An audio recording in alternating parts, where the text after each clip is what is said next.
Hello and welcome to Krishna coaching. मैं Sachin Goyal, director Krishna coaching, आज आपका स्वागत करता हूं इस सेशन में। और आज का सेशन है English grammar and spoken English पर। मैं पहले आपसे स्पोकन इंग्लिश की बात करना चाहूंगा। क्लियर? तो आप लोगों की इंट्रोडक्शन से हम स्टार्ट करेंगे। Clear? What's your good name? Speak in English. In this class you have to speak in English well. Fine. So, Sandeep, you have to speak in English. Tell me, what's your good name? Sandeep Singh. Sandeep Singh. Introduce yourself. Give me your introduction. My name is Sandeep Singh Lopra. I'm working as a government employee. No, nowadays I am on leave. So, Aman, why you want to join this class for spoken English? Tell me. Because I want to go abroad. Aman wants to go abroad. That's why he wants to join this class. Look, the main thing that I would like to discuss with you is that people generally very easily speak Hindi, Punjabi, or there any other mother languages. हम हिंदी बोल लेते हैं, easily बोल लेते हैं, Punjabi easily बोल लेते हैं, जो हरियाणा से वो हरियाणवी डायरेक्ट में बात कर लेते हैं, महाराष्ट्र वाले मराठी में बात कर लेते हैं। अब यहाँ मेरे पास जो स्टूडेंट्स हैं वो ज्यादातर वो हैं जो हिंदी इजीली बोल लेते हैं। हिंदी बोल लेते हैं आप? चलो, तो अमन, कारक की विभक्तियां सुनाए। नहीं पता? आप हिंदी बोल लेते हैं? क्रिया विशेषण कितनी प्रकार के होते हैं? कौन कौन से होते हैं क्रिया विशेषण?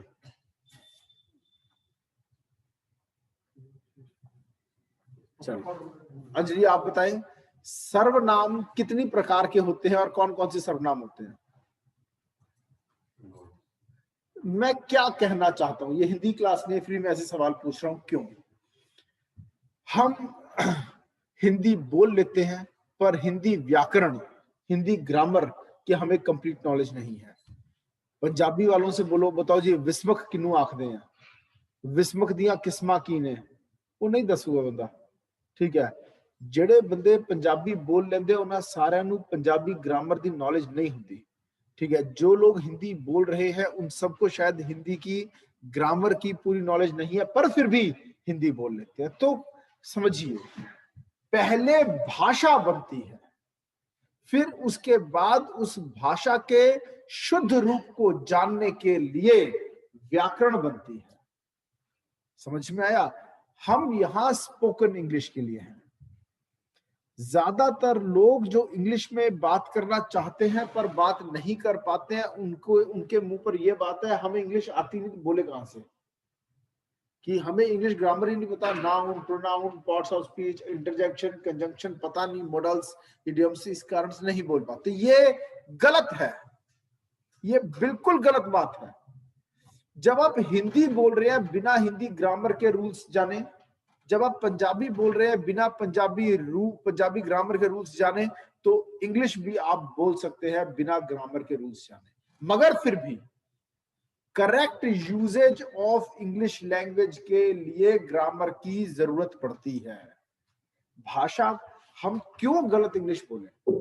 ठीक है, इंग्लिश ग्रामर की नॉलेज होगी तो आप इंग्लिश बोल पाएंगे, ये गलत है। You need to speak. एक बच्चे का, एक स्टूडेंट का जो सबसे बड़ा दुश्मन है वो खुद है। एक हेजिटेशन है, एक शर्म है। हमें लगता है गलत बोलेंगे लोग हम पर हंसेंगे, बड़ा आया अंग्रेज, तेन ये तो पता नहीं थे, आयंज नहीं लगते थे, ये लगते थे, ये सोचकर हम नहीं बोलते हैं। रियलिटी में जो हम बोल रहे हैं, अगर, ठीक है, अगर उसके गहराई में जाए हिंदी में, तो हिंदी भी गलत निकल रही है मुंह से, पंजाबी भी गलत निकल रही है मुंह से, मगर कोई हंसता नहीं है, क्योंकि जनरली सभी ऐसे ही बोलते हैं। समझ में आया? तो जरूरी है प्रैक्टिस करना। अभी कल परसों एक स्टूडेंट से मेरी बात हो गई, उसने बोला ऐसा कर लेते हैं। मैंने कहा ध्यान से समझो, आपने क्या बोला? ऐसा कर लेते हैं। अब तो मैं आधा तो आपने बीच में जोड़ दिया, ऐसा कर लेते हैं, ऐसा कर लेते, तो पे ज्यादा अगर दबाव डाल दिया तो एक आधा तो साथ में लगा दिया आपने। देयर इज अ डिफरेंस लेते और लेते। ठीक है, पर वो बोल रहे हैं, कहते हैं हमें आदत पड़ी ऐसे बोलने की। कोई हंस रहा है? नहीं हंस रहा। समझ में आया? हमें सिर्फ अपनी हेजिटेशन को किल करना है.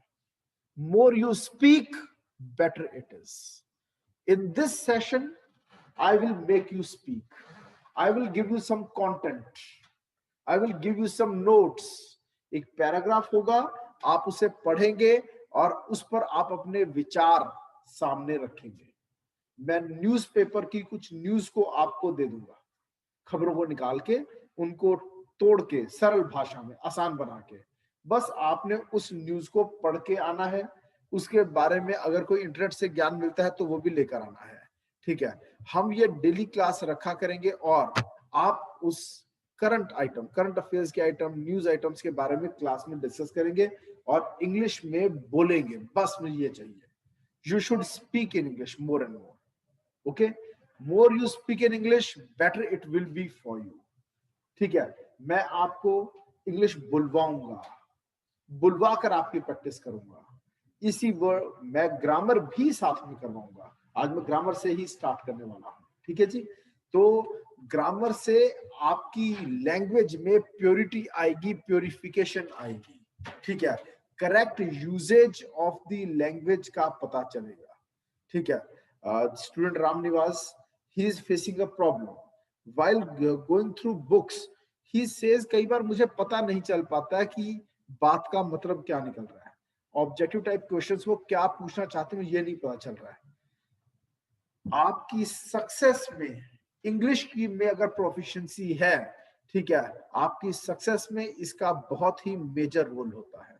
When you are reading, of course, to clear any competitive exam, to excel in life, you have to go through books. Books are one's best friends. English books अगर आप पढ़ते हैं, अगर आपकी इंग्लिश की रीडिंग अच्छी है, तो कम समय में ज्यादा और ज्यादा अच्छा पढ़ा जाएगा. आप पढ़ते जाएंगे, साथ साथ समझते जाएंगे. और अगर आपकी इंग्लिश लैंग्वेज में पकड़ कम है तो आप एक ही लाइन को दो बार पढ़ के फिर समझ में आता है उसका मतलब क्या निकल रहा है. समझ में आया? सो ये आपकी हेजिटेशन को किल करने के लिए है. ये जो सेशंस हैं, इसमें हम न्यूज़पेपर रीडिंग पर ध्यान देंगे. हम न्यूज़पेपर की न्यूज को डिस्कस किया करेंगे. न्यूज़पेपर में जो लेख आता है, एडिटोरियल कॉलम कहते हैं उसे. ठीक है, अभिव्यक्ति कहते हैं उसे हिंदी में, कि एक लेखक के क्या विचार है किसी टॉपिक के ऊपर, तो उसके ऊपर आप बोलेंगे कि आपके उसके बारे में क्या विचार है. इसके अलावा कोई भी टॉपिक आपको लगेगा कि सर इस पर डिस्कशन होना चाहिए. जैसे आजकल अगर आप न्यूज चैनल देखते हैं तो बिहार इलेक्शंस का बोलबाला है. इंडो चाइना वार की जो बातें चल रही हैं, चाइना से जो हमारे स्ट्रेन रिलेशंस है उसके ऊपर बात हो रही है. फिर इंडो पाक रिलेशंस, फिर कश्मीर इशू, लद्दाख इशू. ठीक है, सुशांत सिंह राजपूत का मर्डर और ड्रग्स कनेक्शन इन बॉलीवुड का इशू. इस प्रकार के कई इश्यूज है जिस पर सारा दिन न्यूज आती है. तो अगर आप चाहेंगे सर किसी ऐसे मैटर के ऊपर आज डिबेट करते हैं, ठीक है, डिस्कशन करते हैं, हर बच्चे को 10-10 मिनट हर रोज बोलने का मौका बार बार बार मिलता रहे, ठीक है, इससे अपने आप हेजिटेशन दूर होगी. More over, more you work hard, better will it be for you. अगर आप क्लास खत्म करने के बाद भी प्रैक्टिस करते हैं स्पोकन इंग्लिश की अपनी फ्रेंड्स के साथ, अपने दोस्तों के साथ, ठीक है, अपनी फैमिली के साथ, आपको फायदा होगा. ठीक है, ज्यादा अच्छा लर्निंग प्रोसेस होगा. मैं reading, writing, listening, speaking, beautiful hand writing, ये पांचों चीजों पर ध्यान दूंगा इस सेशन में. क्लियर? मैं आपको बताऊंगा हाउ टू राइट ब्यूटीफुली. ठीक है, कैलीग्राफी स्किल्स, कि आप अच्छा लिखें तो कैसे लिखें, ठीक है, अच्छा बोले तो कैसे बोले, अच्छा पढ़े तो कैसे पढ़े. ठीक है, और रीडिंग, राइटिंग, लिसनिंग, आपकी लिसनिंग एक्सरसाइज कराऊंगा. ठीक है, स्पीकर्स लगे होंगे, इंग्लिश एक आपको शॉर्ट फिल्म दिखाई जाएगी. ठीक है, फिर उसके बाद डिस्कशन होगा. आप इंग्लिश को सुनेंगे. जो बीबीसी इंग्लिश है, कई ऐसे चैनल्स हैं इंग्लिश न्यूज चैनल्स, हम उनको यहाँ प्ले करेंगे. इंग्लिश न्यूज को आप सुनेंगे और समझेंगे, फिर हम डिस्कस करेंगे, बताओ आपको क्या समझ में आया. क्लियर? तो ऐसी कई चीजों, कई टूल्स को हम यूज करेंगे आपकी इंग्लिश इंप्रूव करने के लिए. Shall we start? चलो स्टार्ट करते हैं. Let's talk about language. Let's talk about language. I would like to share my screen with you people so that I can draw and write.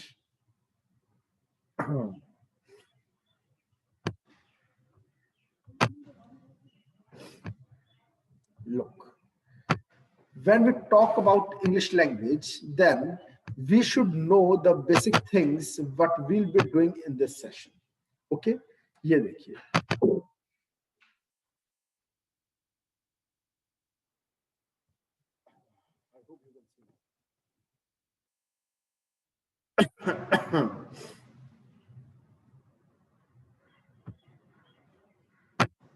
ये देखिए जी.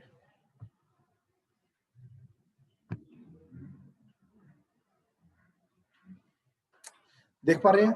हम सबसे पहले ग्रामर में जो डिस्कस करेंगे वो होगा structure of an English sentence, कि इंग्लिश सेंटेंस की स्ट्रक्चरिंग कैसे होती है. सब्जेक्ट, ऑब्जेक्ट, ठीक है, और बीच में क्या आता है, सब्जेक्ट, ऑब्जेक्ट, प्रेडिकेट, टेंसेस, फिर पार्ट्स ऑफ स्पीच.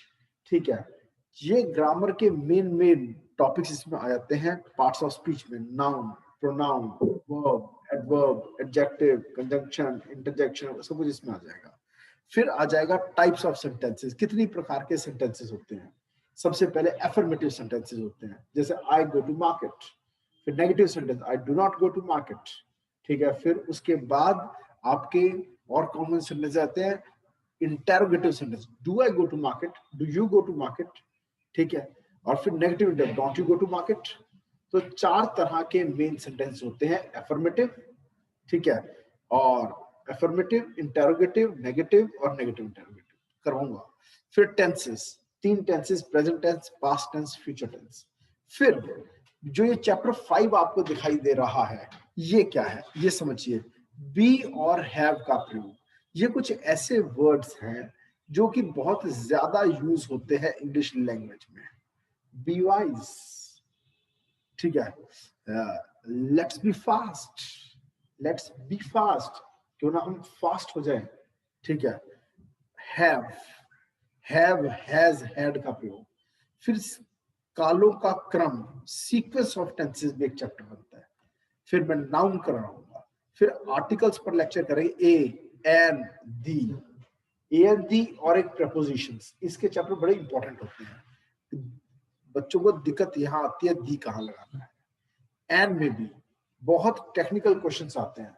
ठीक है, वैसे सबको पता है कि वॉवल्स से स्टार्ट होने वाले वर्ड्स से पहले एन लगता है, ए ई आई ओ यू. पर I am going to university, he is, that's a where, that is dash university, a university, an university. University, university से पहले क्या लगा, ए या एन? ए लगेगा. यू तो वॉवल है, नो, ए लगेगा, क्योंकि इसको य की आवाज आ रही है. ठीक है, this will take o year या एन ईयर. ए लगेगा, यहाँ एन लगेगा. An year. एन, यहाँ पर Y is not a vowel, लेकिन इसको जब हम लिखते हैं तो ईयर लिखते हैं. ठीक है, ईयर. तो इस कारण से वाई होने के बावजूद भी एन लगते हैं. ये कुछ रूल्स हैं कि जहां पर वॉवल होने के बावजूद भी ए लगेगा. ठीक है, और कहां पर वॉवल नहीं है मगर फिर भी एन लगेगा. ये सब कुछ मैं करवाऊंगा. ठीक है, देन देयर, आरंभिक वर्ड्स, देयर की यूजेज, इट की यूजेज. ठीक है, विशेषण यानी एडजेक्टिव, देन क्रिया, verb, auxiliaries and models, non finites जिसको हम अपरिमित बोलते हैं. फिर वाच्य यानी कि वॉइस, चेंज द वॉइसेस होते हैं, आपने सुना होगा, एक्टिव पैसिव. फिर प्रेपोजिशंस, कंजंक्शंस. मैं इसके बाद एक चैप्टर आपका इंटरजेक्शंस का भी लूंगा. ठीक है, वो लिखा नहीं है मैंने यहाँ. Then if clause. ठीक है, if clause and conditional sentences, ये है नरेशंस. इस चैप्टर को नरेशंस कहा जाता है. कि नरेट करना, ये डायरेक्ट इंडायरेक्ट भी कहते हैं इसको। देन वोकैबुलरी, ये चैप्टर तो स्टार्टिंग से एंड तक चलेगा। Then sentences of everyday use, रोजमर्रा के जीवन में जो आप सेंटेंसेस यूज करते हैं और वो इंग्लिश में कैसे यूज होंगे, ठीक है।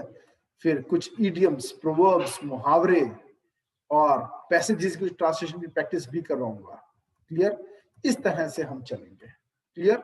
ये बेसिकली हिंदी या पंजाबी जो ज्यादा लोग बोलते हैं उनको इंग्लिश स्पोकन की तरफ लेके जाने की एक्सरसाइजेस होंगी।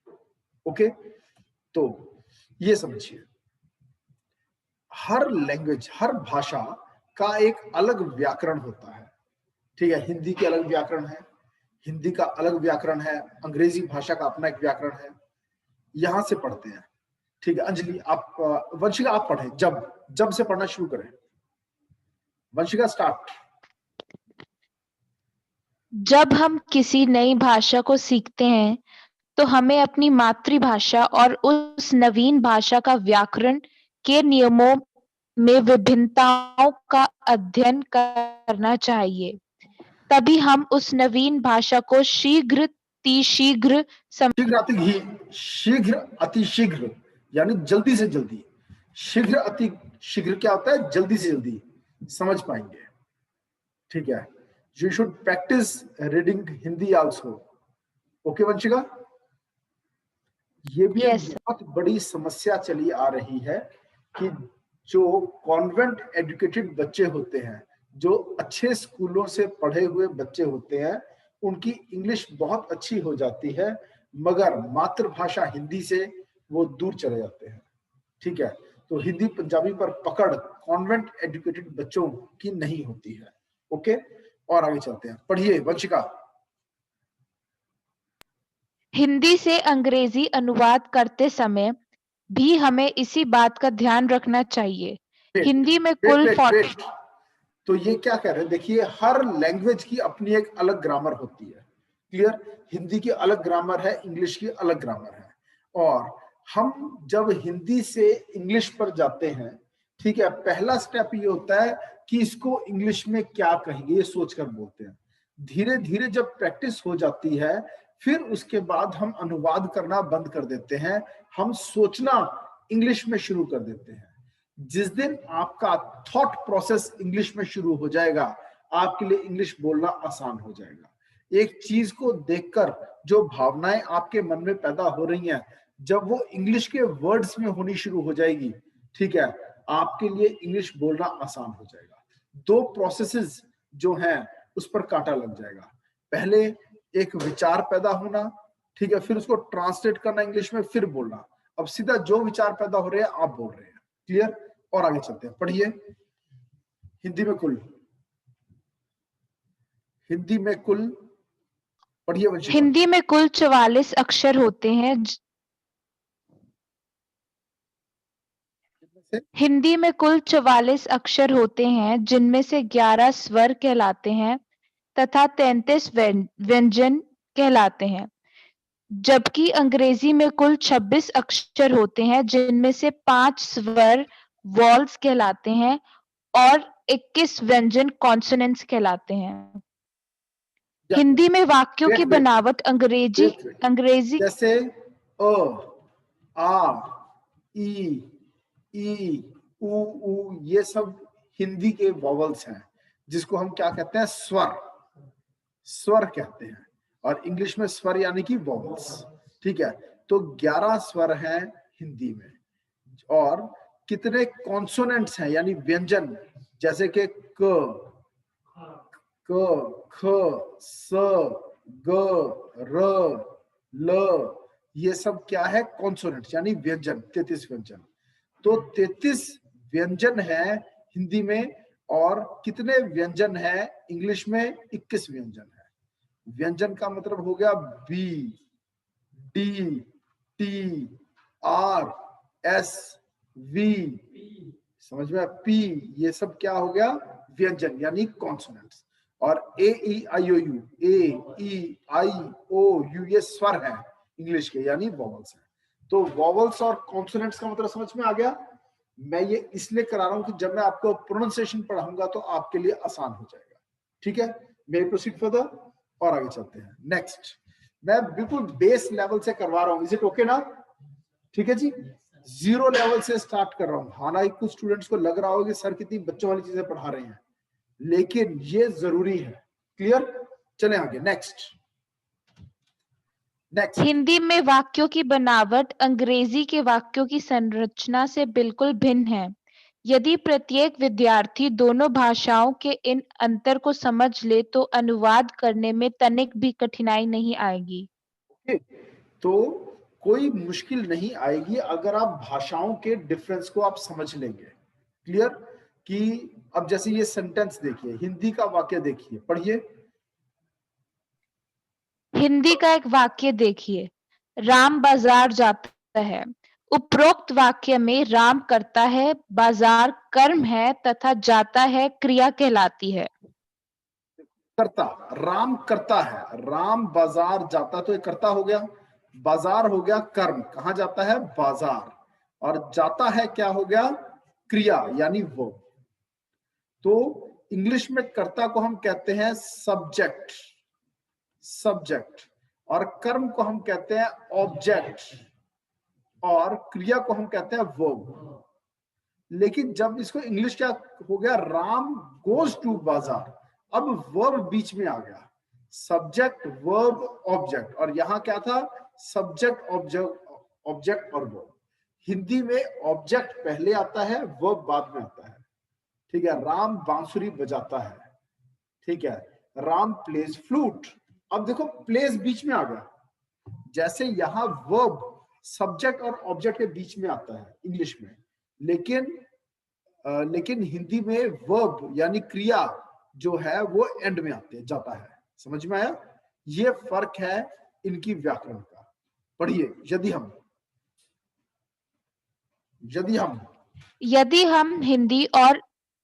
यदि हम हिंदी और अंग्रेजी दोनों भाषाओं के अंतर को देखें तो ध्यान देने योग्य बात यह है कि हिंदी के वाक्य में सबसे पहले कर्ता आया, फिर कर्म आया और वाक्य के अंत में क्रिया आई।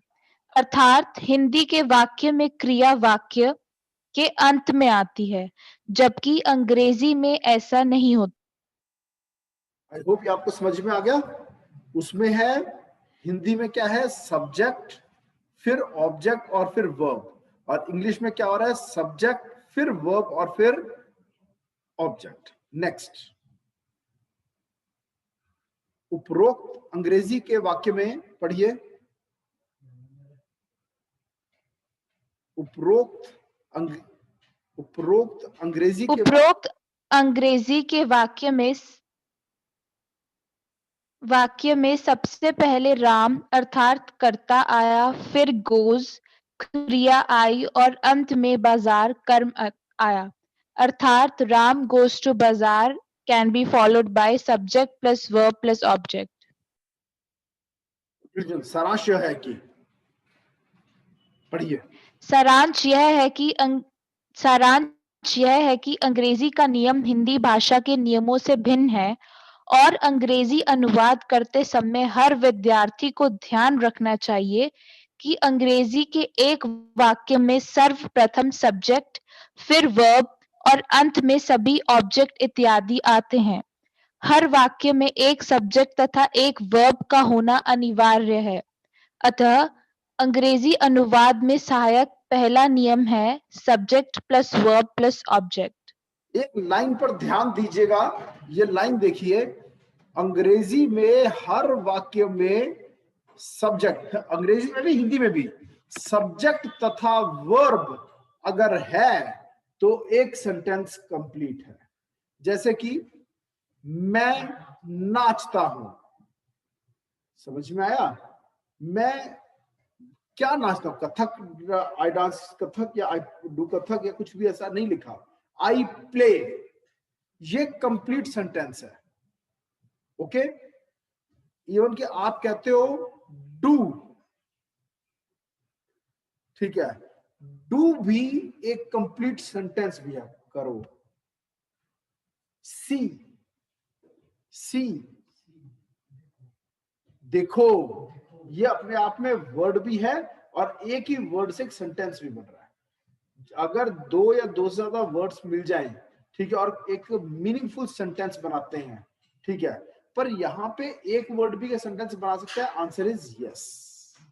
ओके, अब दो चीजें होनी जरूरी होती है, सब्जेक्ट और वर्ब। आई प्ले, मैं नाचता हूं, ठीक है, आई डांस, मैं नाचती हूं, इसका इंग्लिश कीजिए,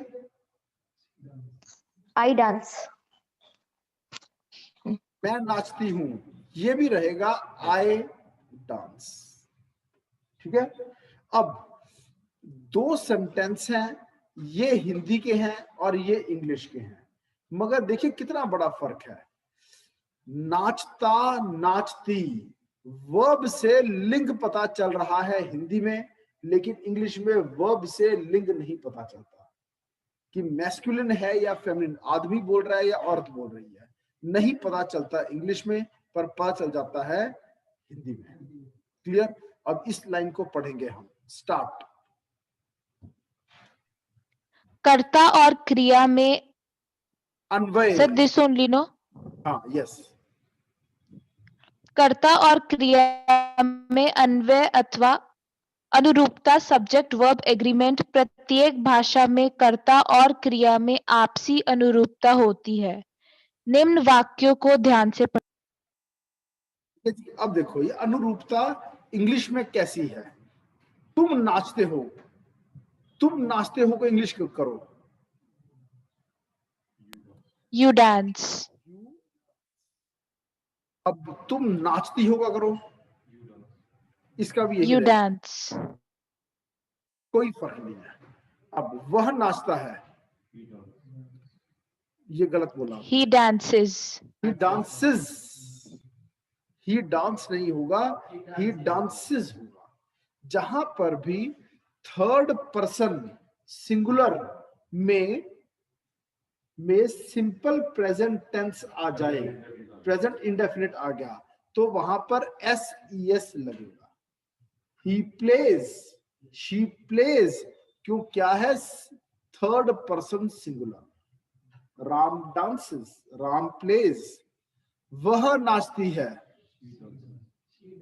शी डांसेस। अब फर्क पड़ गया, वह नाचती है, तो यहां नाचती है तो ही की बजाय क्या हो गया, शी। जबकि आई और यू, आई जो होता है ये कौन सा पर्सन होता है, फर्स्ट पर्सन। आई, वी, आई और वी, सिंगुलर में आई और प्लूरल में वी, ये क्या है, first person. You second person होता है, सिंगुलर भी और प्लूरल भी।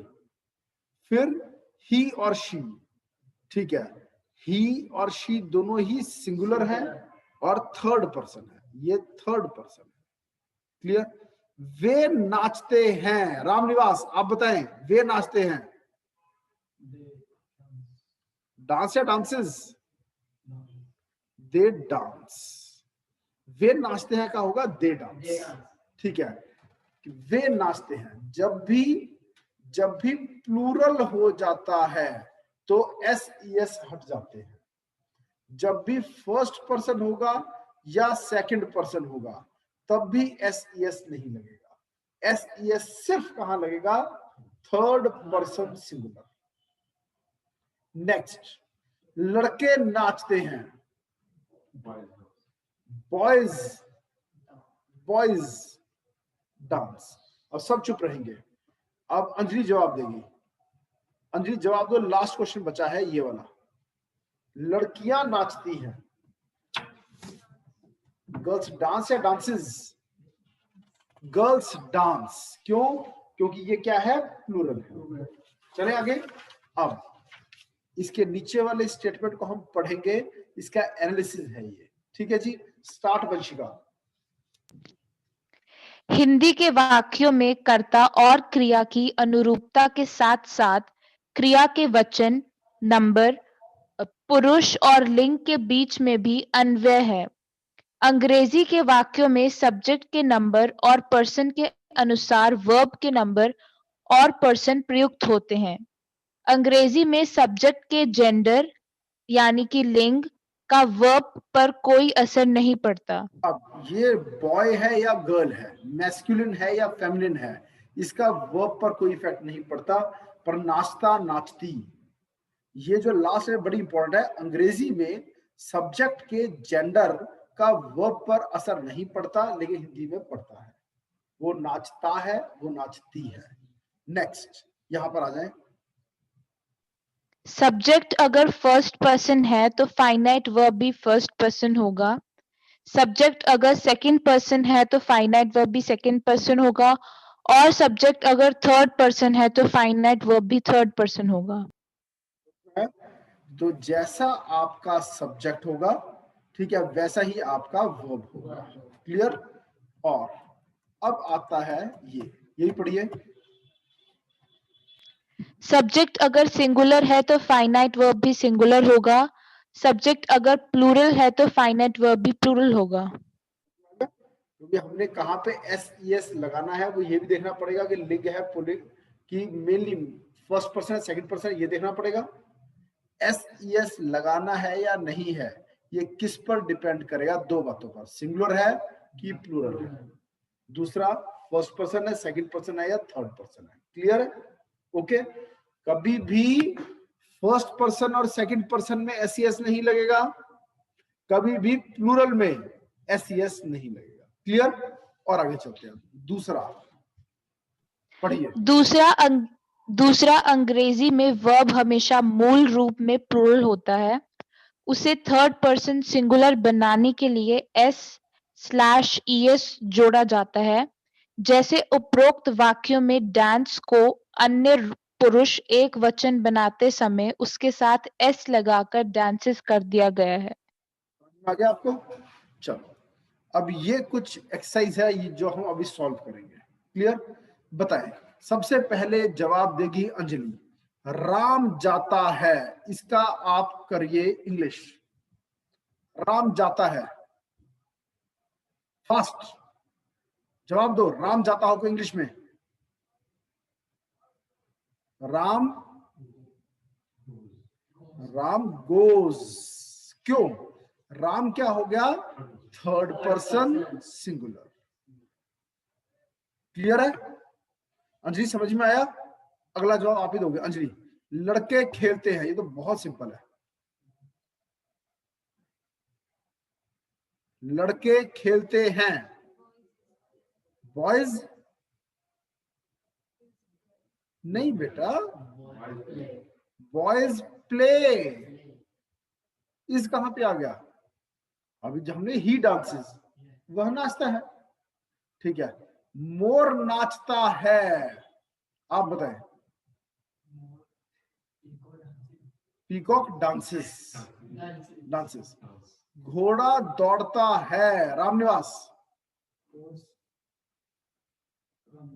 रन्स। घोड़े दौड़ते हैं, ये आप बताओगे। रॉन्ग। हॉर्सेस, इसका होगा हॉर्सेस रन। अब रन्स नहीं होगा। अगर यहां पर था हॉर्स तो वो था runs. Horse runs, horses run. Okay. अब बच्चे हंसते हैं,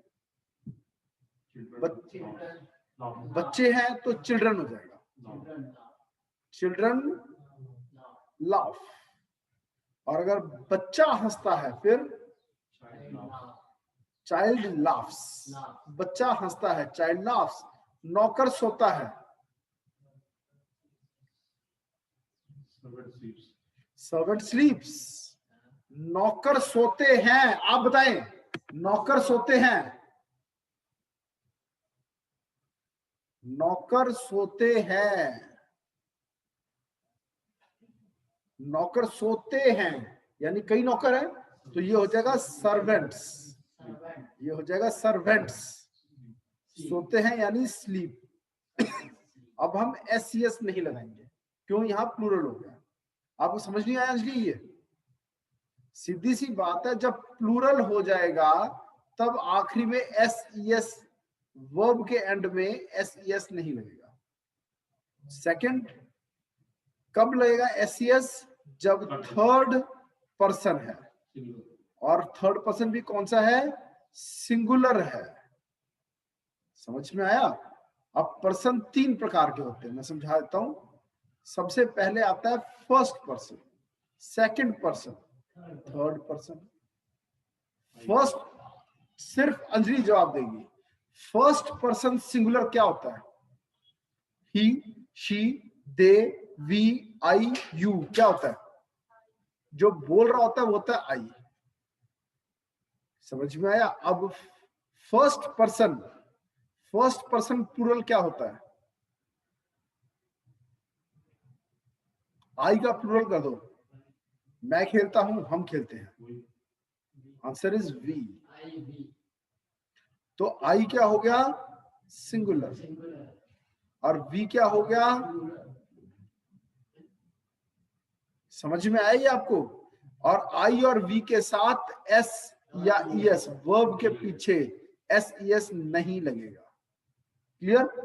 और सेकंड पर्सन जिसको बोला जा रहा है, जो स्पीकर है, जो बोल रहा है वो है फर्स्ट पर्सन, जिसको बोल रहे हैं वो है सेकंड पर्सन। जैसे कि यू। अंजलि आप बताओ, यू फर्स्ट, यू जो है सेकंड पर्सन तो होता है, मगर ये सिंगुलर होता है या प्लूरल होता है? यू प्ले, इसका क्या मतलब निकला? आप एक आदमी को बोल रहे हो, कईयों को बोल रहे हो? यू प्ले, यू सिंगुलर है प्लूरल है? Both. It is both singular and plural, दोनों ही है। क्लियर? आगे अब आ जाए थर्ड पर्सन, जो प्रेजेंट नहीं है। मैं बात कर रहा हूं तो मैं हो गया फर्स्ट पर्सन, आप लोग सुन रहे हो तो आप लोग हो गए सेकंड पर्सन, जिसके बारे में बात हो रही है।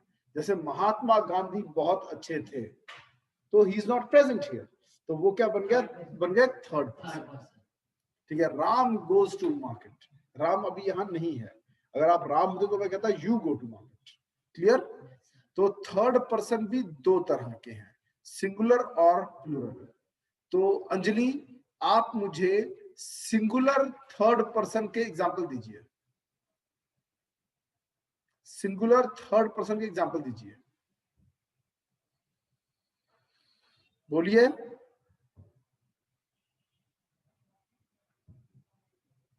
जिसके बारे में बात हो रही है पीठ पीछे, जो चुगलिया कहते हैं इसको। ठीक है? मान लो किसी बात हो रही है तो कैसे करके बात करोगे?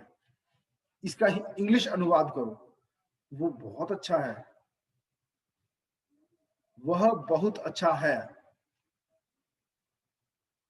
वह बहुत अच्छा है। इस इंग्लिश क्या होगी? Ramniwas? No, he is very good. very good, वह बहुत अच्छा है, ही इज वेरी गुड। वो बिल्कुल भी अच्छा नहीं है, वह बिल्कुल भी अच्छा नहीं है।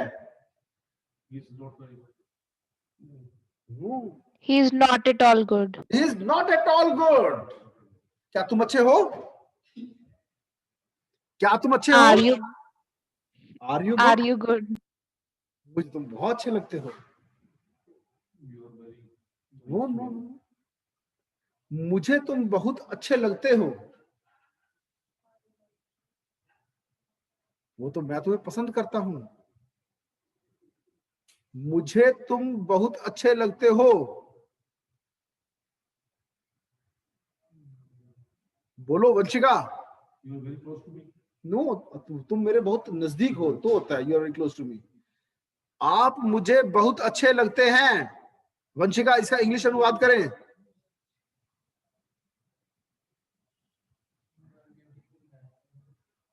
Sir, वंशिका I जवाब। like. आई ये लाइक ऐसे यू। होता है। You appear to be very good to me. You appear to be, आप बहुत अच्छे हो, ये है you are very good। ठीक है? आप अच्छे हो, you are good। ठीक है? कि मुझे ऐसा लगता है तुम बहुत अच्छे हो। I feel you are very good। मैं ये मानता हूं कि तुम बहुत अच्छे हो। I feel या I think you are very good। You appear, तुम मुझे बहुत अच्छे लगते हो। You appear to be very good to me। Okay? क्या सब अच्छे हैं? संदीप आप जवाब दें, क्या सब अच्छे हैं? Are they all good? नो, गलत। Are all good. Are all good, सब अच्छे नहीं होते। English, all are not good. Everyone is not good. एक आदमी सबके लिए अच्छा नहीं हो सकता। One person is not good for all. नो, गलत। A person cannot be good for all. Yes, a person can not be good for all, पर मैं सबके लिए अच्छा बनकर दिखाऊंगा। But I will try to do my best for all. Best कहां से आ गया? सबके लिए अच्छा बनकर दिखाऊंगा। मैं सबके लिए अच्छा बनकर दिखाऊंगा। But I try to be good for all. I will try to be good for all, वो है कोशिश करूंगा, दिखाऊंगा नहीं आया ना। वंशिका जवाब दो। Sir, prove can be used. Prove, sentence बोलो, बिल्कुल सही बोल रहे हो आप। I will prove myself to be good for all. Yes, I will prove my self good for all. Okay, और आगे चलते, मजा आ रहा है? बहुत अच्छे। Yes, sir. इंग्लिश ऐसे होती है, ठीक है। हम we will discuss these sentences, then we will bring these sentence into use. अच्छा करो, अच्छा भरो, डू गुड हैव गुड, जैसे को तैसा, What happened? Tit for tat, दुनिया अच्छी है,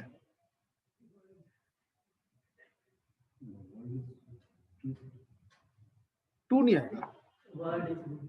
वर्ल्ड इज गुड, दुनिया इतनी भी अच्छी नहीं है, Word is not good. गलती है, Not so good. Not so good, Not so good. दुनिया तुम्हें खा जाएगी। रितेश,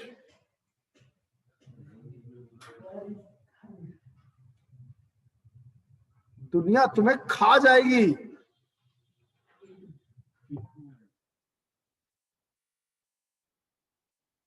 देखिए, दुनिया तुम्हें खा जाएगी एक मुहावरा है, ठीक है। खा जाएगी का मतलब है कि तुम्हें नुकसान पहुंचा सकती है। World will eat you up is not bad, people will harm you. वैसे तो पीपल कैन हार्म यू, इसका मतलब तो ये निकल रहा है, लेकिन आप इडियम का इडियम भी जवाब अगर दे देते हैं, world will eat you up, world will eat you up, ये गलत नहीं है। क्लियर? चले आगे। तो Yes, sir. और आगे चलते हैं हम, ठीक है। थोड़ा थोड़ा टाइम में इंग्लिश की ऐसी प्रैक्टिस होती रहनी चाहिए स्टूडेंट्स की, ठीक है। और आगे चलते हैं, चलो यहीं से प्रैक्टिस करवाता हूं आपकी। यहां बिजली चमकती है, बिजली चमकती है, Lightning flashes. इसको ऐसे हम क्या बोलते हैं, और जो बिजली कड़कती है उसे हम थंडर बोल्ट भी कहते हैं। क्या कहते हैं? Thunder bolt. यहां लिख देता हूं, थंडर बोल्ट। कुछ लोग मुंह में पानी भी आ जाता है इस वर्ड को सुन के, ठीक है जी। नेक्स्ट, बादल गरजता है, बादल गरजता है, The cloud thunders. Clouds thunder, ठीक है। बादल गर, हाँ, Sir, cloud thunders, cloud thunders is better. वे लिखते हैं, वे लिखते हैं, they write. They right. हम पढ़ते हैं, We study. स्टडी। मुर्गियां अंडे देती हैं, मुर्गियां अंडे देती हैं, मुर्गियां है ना, hence, hence, hence Yeah, layer. लेज, ले हेंस ले आएगा, लेज नहीं आएगा, हेंस ले एग्स। ठीक है, मुर्गियां सोने के अंडे देती हैं, hence lay golden eggs. Hence ले गोल्डन एग्स। वो सोने के अंडे देने वाली मुर्गी है।